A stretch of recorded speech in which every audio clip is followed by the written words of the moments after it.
We have officially entered 2026, which is rather exciting.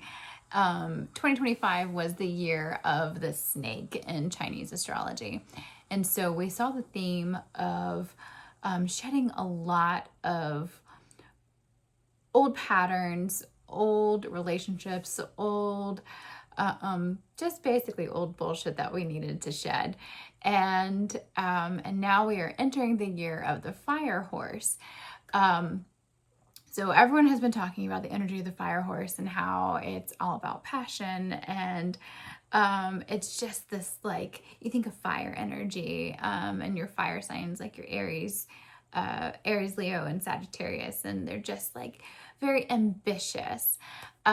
So very much the same energy with the fire horse, just this intense passion, but it doesn't actually start yet.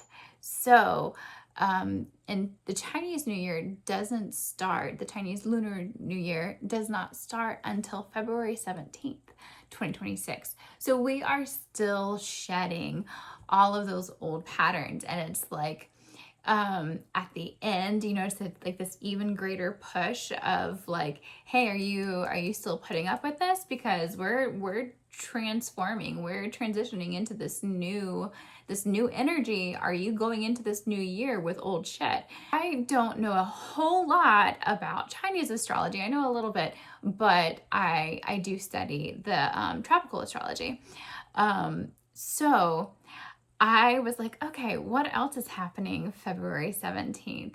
And whenever I looked at it, it is solar eclipse in the sign of Aquarius. And I giggled because I was like, oh, okay. So not only are we transitioning into this shedding and transforming into this passionate, intense energy, but now we're also switching the eclipse axis. So since 2024, I believe it was, we've been in this Pisces Virgo axis. And while it has affected both signs and like the mutable signs, I know personally the Virgos in my life have just been getting hit hard because the South Node has been in Virgo. And the South Node is like, what are you leaving behind? While the North Node expands your horizons, it's uncomfortable, it pushes your boundaries, and so the North Node is like that scary, like, oh God, I don't know where this is gonna lead energy. And then that South Node is just like, hey, you're too comfortable in this. Like, you need to shake this up. You need to let go of this. So I'm like, oh great, we're changing this intense energy, and now we're also switching this the eclipse axis. And so now it's going to be Aquarius and Leo. They are complementary signs, they're opposite signs. And so the North Node is going to be in Aquarius and the South Node is going to be in Leo. Now this starts February 17th. 2026, and it will last, this eclipse cycle will last until, I believe it's March 26, 2028. So eclipse cycles run about 2 years. However, that doesn't mean that we're quite yet done with the Pisces Virgo axis, because the lunar nodes do go into retrograde. They sort of kind of go back into those signs and then go direct, and then they go back and they go direct. So we still have 3 more eclipses in the Pisces Virgo axis, but we're starting this new eclipse axis too. So again, it's like this transformative year, and it's going to be, I'm very interested to see how this year plays out. So new moon in Aquarius. Aquarius is all about innovation, all about rebellion for the greater good. Aquarius is innovative. I don't know if I said that. So like, I would not be surprised if there is a whole lot of incredible advances in tech and AI in the next 2 years. We saw AI roll out whenever, I think it was when Pluto went into Aquarius. There was like, I think that was like when ChatGPT was released and everything. It's really cool whenever you go back and you look of like, okay, this is what was predicted, this is what the energy was saying, and then what really happened. February 17th is when we have, that's when the snake energy is done, and that's when the fire horse starts. That's our solar eclipse in Aquarius.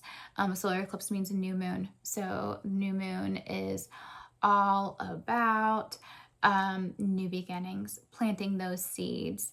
So if you didn't get your resolutions done, you know, like this week or anything like that, like, don't worry, you have 2 months to really like plant those seeds. And also winter time, like, we're supposed to be resting, like, we're supposed to be taking our time and doing what feels right to us.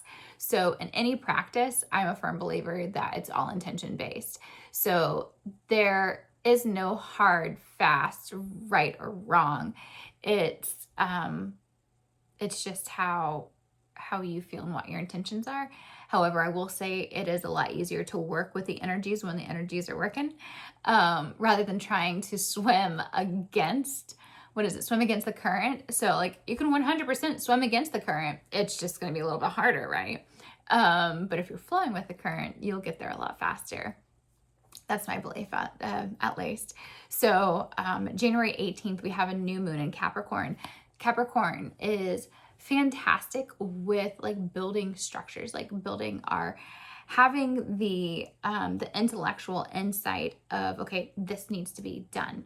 And then, so that's January 18th, that's the new moon in Capricorn. Fantastic moon for manifesting intentions, resolutions. And then if you want to work with the Chinese astrology, and, you know, we have February 17th. I don't know how exactly I feel with working with eclipses. I personally was born under a new moon eclipse, under a solar eclipse. So I'm used to that chaotic energy. However, I don't think I would tell like a normie to like, oh yeah, you should totally manifest with the eclipse energy. But again, if that feels right to you, I mean, you do you, boo. And then I think that's really truly it. Okay, so who is this going to affect the most? This new North Node, South Node eclipse axis. So since it is going to be in the fixed signs of Aquarius and Leo, it's going to affect all of those fixed signs. So Aquarius, Taurus, Leo, and Scorpio, it's going to affect you guys the most. And then specifically like the actual sign. So when you look at your chart, your birth chart, your natal chart, and you see, you know, you have your top 3, your rising, your sun, your moon. And then I also like to look at Venus and Mercury and Mars, how we love, how we communicate, and how we fight, what we're passionate about. That's Mars. And then that can help guide you along this path. I read, okay, before I go, this meme on Instagram that I saw, and it was something about how this girl says that she just sets her expectations to gain experience every day. And that way, you're not setting your expectations of like, oh, it's going to be a fantastic year. It's going to be the most amazing year, which I am totally like projecting and manifesting and hoping for all of us. But you know, just like the wheel, you can't appreciate the good without the bad, right? So if you just set your expectations to gain experience and to sit back a little bit whenever you're in this experience, and go, okay, all right, well, cool. I learned something today. So I hope you have learned something today, and have a fantastic rest of your day.